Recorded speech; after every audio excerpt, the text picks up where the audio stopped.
এখানটা হচ্ছে প্রথমে এটা লসাগু করব, তাহলে লসাগু করলে এই দুটোকে গুণ করব, x plus 1 into x। সে বলেছিল নিজেতে x plus 1 মিললো, কিন্তু নেই কে x, তাহলে x এর সঙ্গে গুণ হয়ে যাবে x স্কয়ার প্লাস এইটার সঙ্গে এটা গুণ হবে, তাই তো? এইটা আছে কিন্তু নেই কে, সেম হয়ে গেল, তাহলে x plus 1 দুটো আছে তাই হোল স্কয়ার করলাম। এটা এবার পূর্ণ ভাঙবো, 12 দুগুণে 24 আর একে 25। এরপর যেটা করব সেটা হচ্ছে গুণ করব, নিচেতে x স্কয়ার প্লাস x একে x, আর উপরে কি হচ্ছে x স্কয়ার প্লাস এটা সূত্র a স্কয়ার প্লাস 2ab মানে 2x প্লাস b স্কয়ার মানে 1 সমান কত হচ্ছে 25/12। বোঝা গেছে? এরপর যেটা করব এটা গুণ করব, 2x square plus 2x plus 1, নিচে যা আছে তাই লিখব, x সমান 25/12 হয়েছে।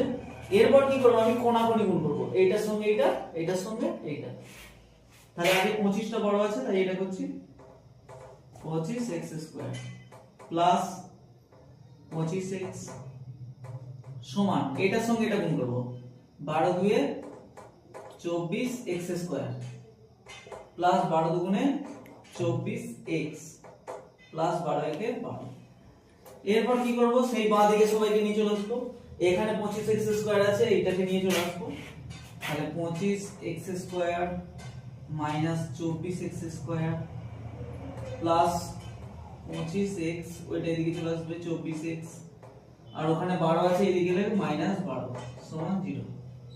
কেউ নেই ডান দিকে, এটা বিয়োগ করব, এদের বিয়োগ করব, তাহলে এটা শুধু x square plus x minus 12 সমান 0। এর পর্যন্ত ক্লিয়ার হয়েছে? এবার এইটা কি করলাম, এখানে প্রথমে ওই যে বললাম কোণাকুণি গুণ করলাম, এটার সঙ্গে এটা গুণ করে লসাগু করে লিখেছি।